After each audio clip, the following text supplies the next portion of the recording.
اعوذ باللہ من الشیطان الرجیم،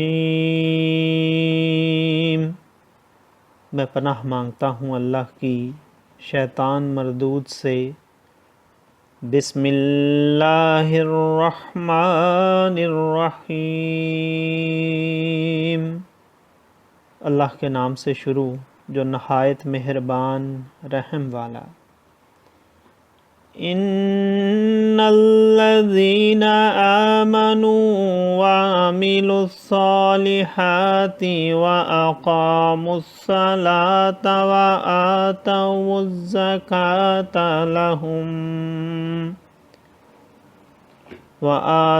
الزکاة لهم أجرهم عند ربهم ولا خوف عليهم ولا هم يحزنون۔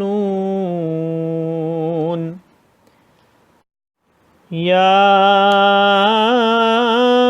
أيها الذين آمنوا اتقوا الله وذروا ما بقي من الربا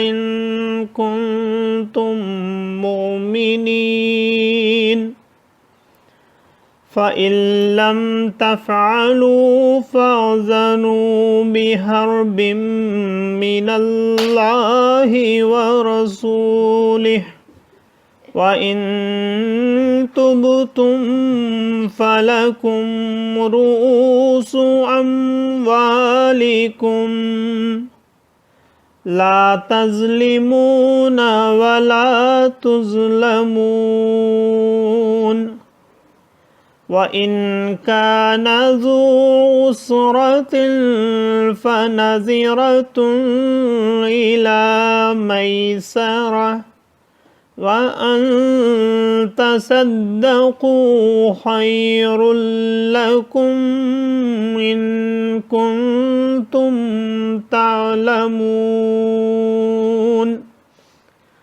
واتقوا يوما ترجعون فيه إلى الله ثم توفى كل نفس ما كسبت وهم لا يظلمون۔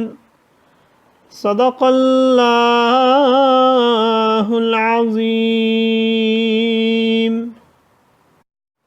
بے شک وہ جو ایمان لائے اور اچھے کام کیے اور نماز قائم کی اور زکوٰۃ دی، ان کا نیک یعنی انعام ان کے رب کے پاس ہے، اور نہ انہیں کچھ اندیشہ ہو اور نہ کچھ غم۔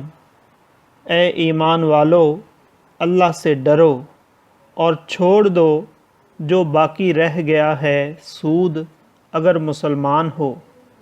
پھر اگر ایسا نہ کرو تو یقین کر لو اللہ اور اللہ کے رسول سے لڑائی کا، اور اگر تم توبہ کرو تو اپنا اصل مال لے لو، نہ تم کسی کو نقصان پہنچاؤ اور نہ تمہیں نقصان ہو۔ اور اگر قرضدار تنگی والا ہے تو اسے مہلت دو آسانی تک، اور قرض اس پر بالکل چھوڑ دینا تمہارے لیے اور بھلا ہے اگر جانو۔ اور ڈرو اس دن سے جس میں اللہ کی طرف پھرو گے، اور ہر جان کو اس کی کمائی پوری بھر دی جائے گی اور ان پر ظلم نہ ہوگا۔ صدق اللہ العظیم۔ معزز سامعین اور حاضرین، آج ہم نے سورہ بقرہ کی آیت نمبر 277 سے 281 تک کی تلاوت کی اور ترجمہ پیش کیا۔ اللہ تعالیٰ قبول و منظور فرمائے۔ اللہ تعالیٰ میں قرآن پاک کو پڑھنے، سننے، سمجھنے اور اس کے احکامات اور تعلیمات پر عمل کی توفیق عطا فرمائے۔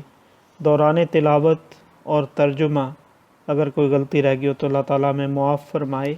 آمین۔ جزاک اللہ۔